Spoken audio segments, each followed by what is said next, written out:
Ce journal vous est présenté par Fonds des promotions de l'industrie. Votre partenaire privilégié pour la réussite de vos projets.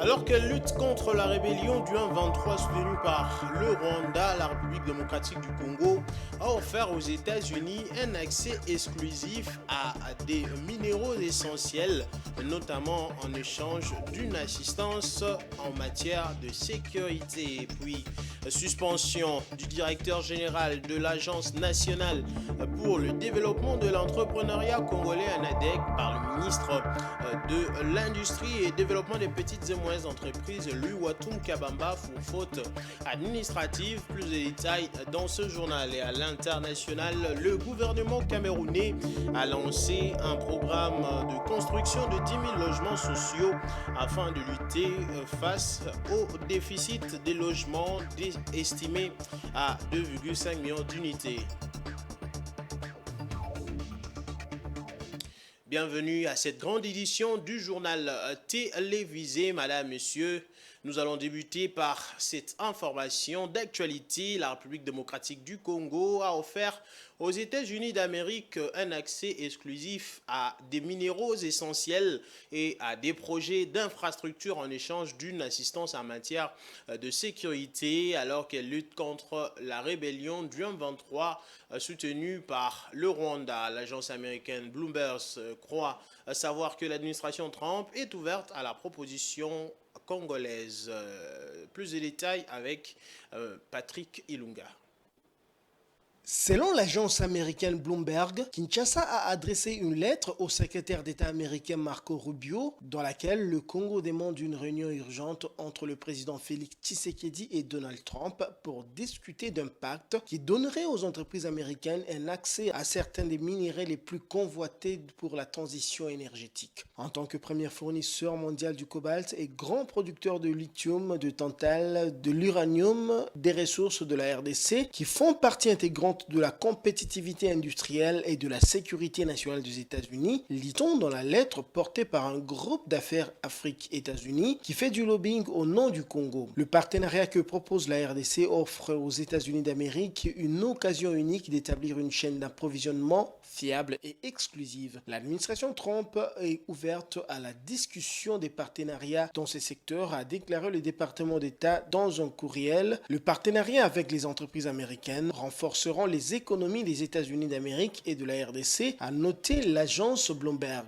Mais cet accord est probablement loin d'être conclu. Le prédécesseur de Donald Trump, Joe Biden, s'est efforcé d'intéresser les entreprises américaines aux minéraux du Congo, mais qui n'ont pas été enthousiastes en raison des préoccupations liées à la corruption, à la dégradation de l'environnement et aux problèmes de main-d'œuvre, ajoute Bloomberg. L'accord que propose la RDC est similaire aux accords minéraux contre la sécurité proposés par l'administration Trump à l'Ukraine qui ont échoué la semaine dernière. Certaines officines en Amérique voient d'un bon œil l'éventualité d'un tel accord qui éloignerait l'influence dominante de la Chine sur la RDC et renforcerait les liens avec les Occidentaux. La lettre propose aux entreprises américaines un contrôle opérationnel des droits exclusifs d'extraction et d'exportation. Elle propose également une participation au projet de port en eau profonde sur la côte atlantique du Congo et la création d'un stock stratégique commun de minéraux. En échange, les États-Unis d'Amérique fourniraient une formation et des équipements aux forces armées congolaises ainsi qu'une assistance directe en matière de sécurité. Ils auraient accès à des bases militaires pour protéger les ressources stratégiques, a écrit Bloomberg. Et puis, dans le cadre de sa tournée de sensibilisation et de mobilisation à travers le Congo central, la première ministre Judith Suminwa a rencontré la population de Mbanza-Ngungu le jeudi 6 mars. Lors de son meeting, elle a lancé un appel à la vigilance et à la mobilisation collective pour faire face à l'agression rwandaise dans le cadre de la campagne nationale congolaise Telima. Rachel Misenga. À la population de Mbanza-Ngungu dans le Congo central, le premier message de Judith Suminwa a été celui de la vigilance et de la collaboration active avec les autorités pour contrer toute menace. Tous lèvons-nous. Lèvons-nous pour défendre notre pays. Il s'agit de nos terres. Ces terres que nous a léguées nos ancêtres. La première ministre a également invité le jeune de Mbanza-Ngungu à rejoindre le rang de l'armée pour défendre l'intégrité territoriale de la République démocratique du Congo. Que celui qui a la force de s'enrôler dans l'armée, qu'il aille s'enrôler. L'armée vous attend. Est-ce que parmi vous, il y a ceux-là qui veulent s'enrôler? Les commandants de la région militaire, il est là. Il vous attend. Dès ce mois de mars, a-t-elle annoncé, la solde des militaires sera revue à la hausse grâce aux efforts du gouvernement.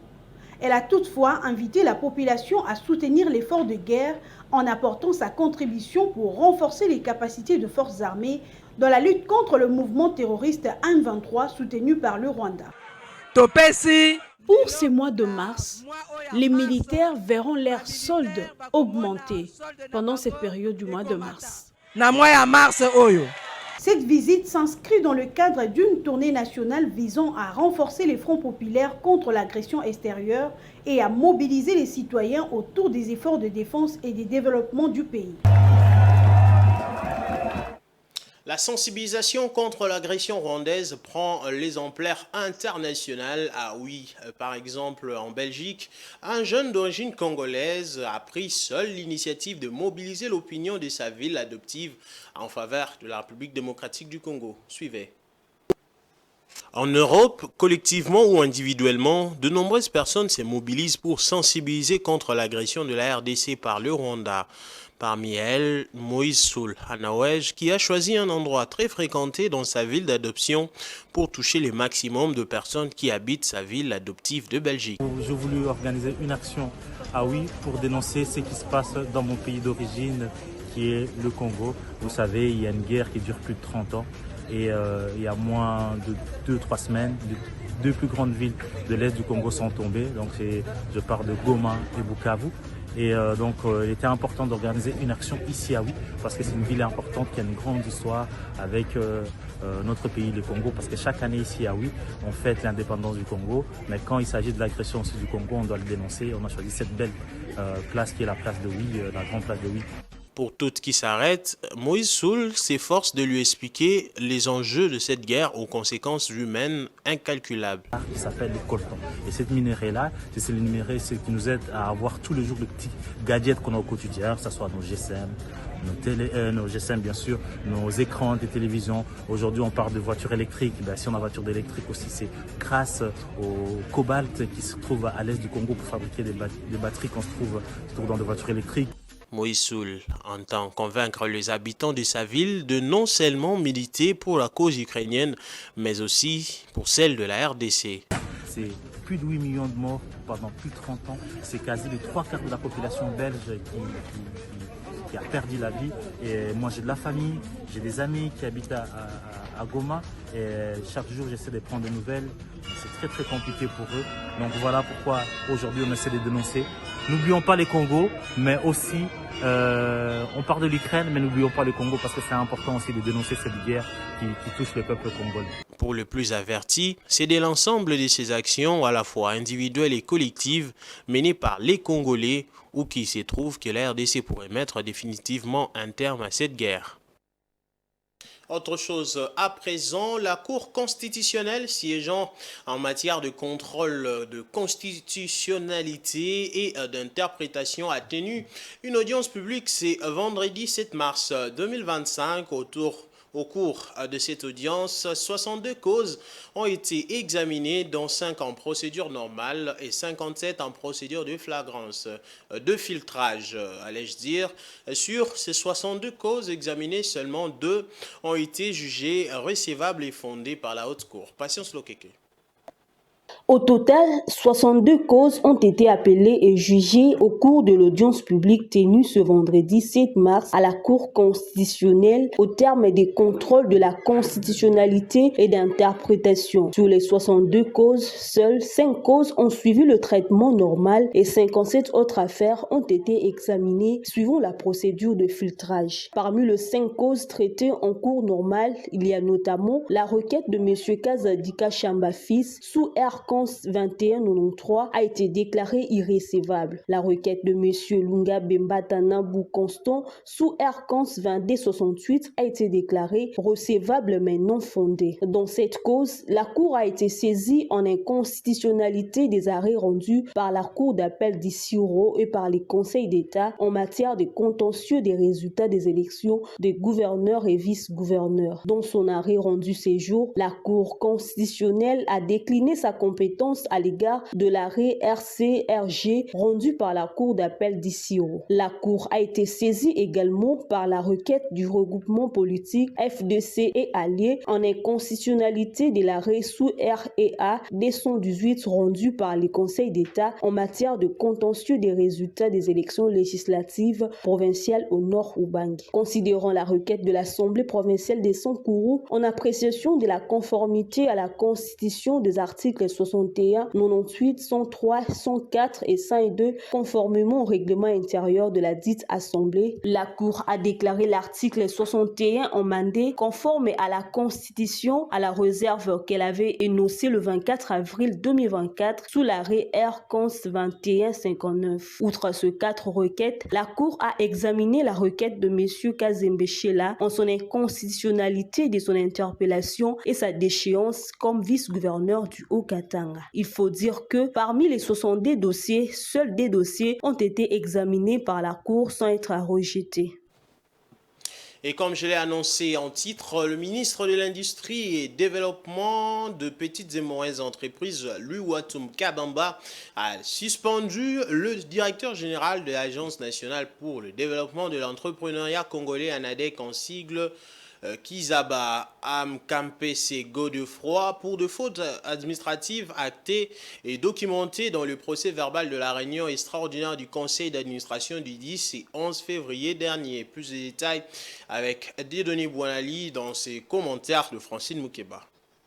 Le ministre de l'Industrie et Développement des petites et moyennes entreprises, Louis-Watum Kabamba, a suspendu le directeur général de l'Agence nationale pour le développement de l'entrepreneuriat congolais, ANADEC en cycle, pour des fautes administratives actées et documentées dans le procès verbal de la réunion extraordinaire du conseil d'administration du 10 et 11 février dernier, notamment la non-exécution des résolutions du conseil d'administration, l'usurpation du pouvoir du conseil d'administration, faux et usage de faux, ainsi que les indices sérieux de fautes de gestion relevés dans les 10 procès verbal, dont la non-justification de certaines dépenses, l'exécution des dépenses non budgétisées et sans autorisation du conseil d'administration, le non-respect des procédures de passation des marchés publics et l'absence de preuves des prestations pour lesquelles les fonds publics ont été décaissés, les soupçons d'une mauvaise utilisation des ressources de l'établissement mobilisées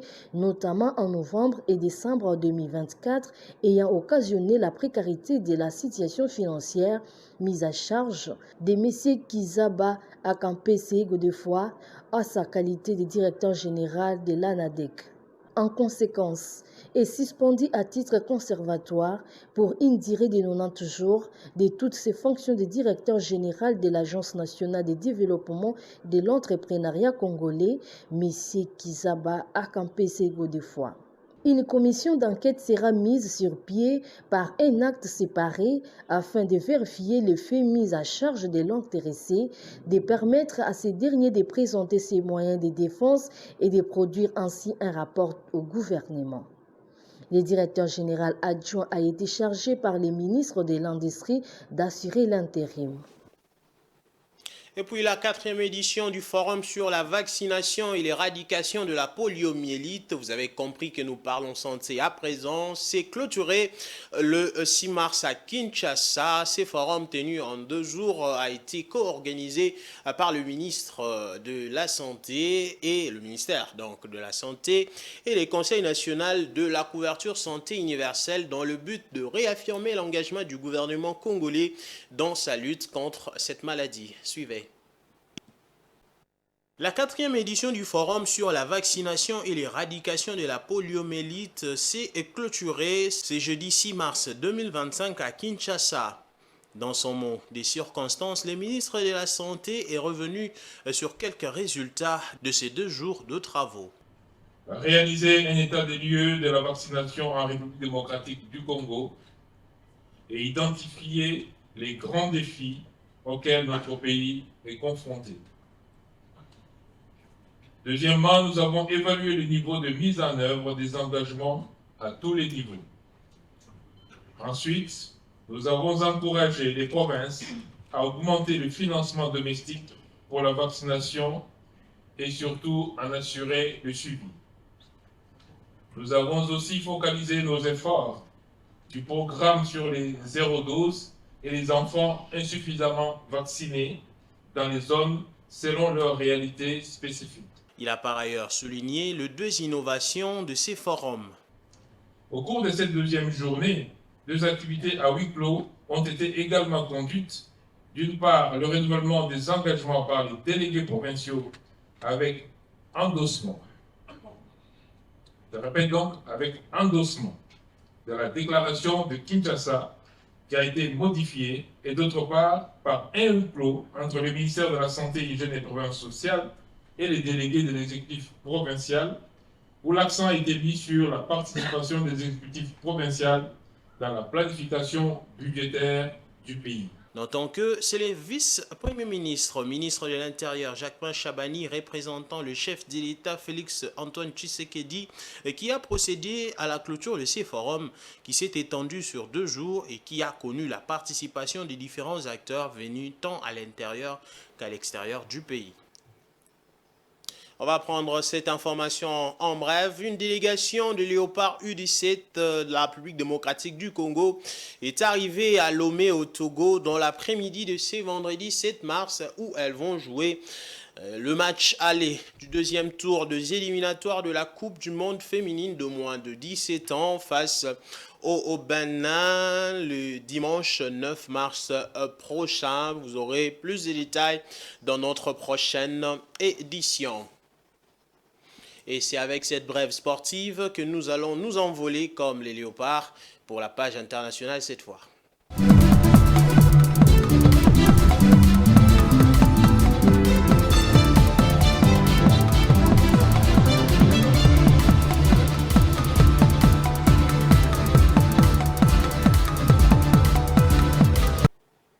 Le Cameroun fait face à un déficit de logement alarmant estimé à 2,5 millions d'unités. En réponse à cette crise, le gouvernement a lancé un programme ambitieux pour construire 10 000 logements sociaux et aménager 50 000 parcelles. Bien que des projets aient été réalisés avec près de 2 000 logements achevés, le besoin reste pressant. Gigi Nende.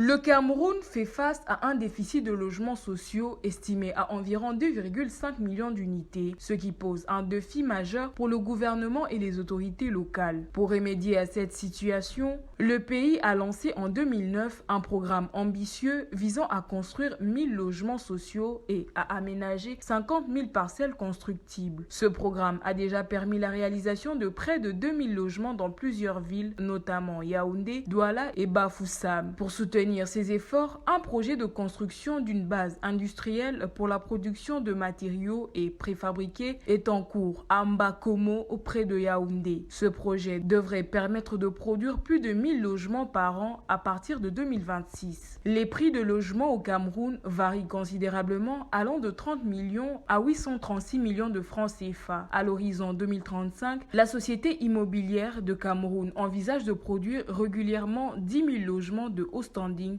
et 30 000 logements sociaux pour répondre aux besoins croissants de différentes couches sociales, en particulier celles à faible revenu et les étudiants. Et puis, le gouvernement de transition du Mali, dirigé par le général Assimi Goïta, a annoncé la suspension des permis d'exploitation artisanale de l'or pour les sociétés étrangères suite à une série d'accidents mortels sur des sites miniers. Cette décision, qui inclut la saisie du matériel d'orpaillage, vise à renforcer la sécurité et à protéger les ressources nationales dans un pays où le secteur minier représente plus de 80% des exportations. Encore une fois, Jinende. Le Mali a récemment pris la décision de suspendre les permis d'exploitation artisanale de l'or accordés aux sociétés étrangères, une mesure annoncée par le général Assimi Goïta, président du gouvernement de transition. Cette décision fait suite à des accidents tragiques survenus sur des sites miniers qui ont causé la mort d'une dizaine de personnes. Les incidents en question ont eu lieu en janvier dans la région de Koulikoro et en février dans la région de Kayes. En plus de la suspension des permis, la junte militaire malienne a également décidé de saisir le matériel d'orpaillage utilisé par ces sociétés étrangères, affirmant que ce matériel sera inscrit au patrimoine national. Le Mali est l'un des principaux producteurs d'or en Afrique, avec une production artisanale estimée à environ 30 tonnes par an, représentant 6% de la production totale du pays. En 2021, le secteur minier a constitué plus de 80% des exportations totales du Mali. De plus de 2 millions de personnes, soit plus de 10% de la population malienne, dépendent du secteur minier pour leurs revenus selon des données des États-Unis. Cette décision souligne des préoccupations croissantes concernant la sécurité et la régulation des activités minières dans le pays, tout en mettant en lumière l'importance économique du secteur minier pour le Mali. Fin de ce journal, madame, messieurs, je m'en veux vous rappeler les différents titres. Alors qu'elle lutte contre la rébellion du M23 soutenue par le Rwanda, l'RDC a offert aux États-Unis un accès exclusif à des minéraux essentiels, notamment en échange d'une assistance en matière de sécurité. Et suspension du directeur général de l'Agence nationale pour le développement de l'entrepreneuriat congolais par le ministre de l'Industrie et Développement de petites et moyennes entreprises, Louis-Watum Kabamba, pour faute administrative. Et puis le gouvernement camerounais a lancé un programme de construction de 10 000 logements sociaux afin de lutter face au déficit de logements estimé à 2,5 millions d'unités. Madame, messieurs, ce journal est complètement terminé. Merci à vous de nous avoir suivis. On se retrouve pour de nouvelles horizons. N'oubliez pas, Dieu crée, l'homme travaille et la femme bâtit. Bonne fin de semaine à vous.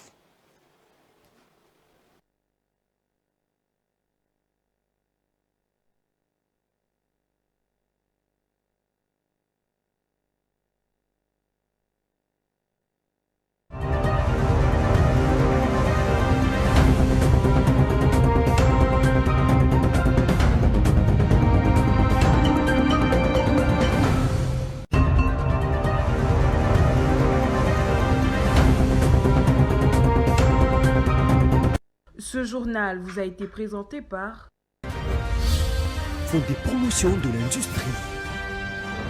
Votre partenaire privilégié pour la réussite de vos projets.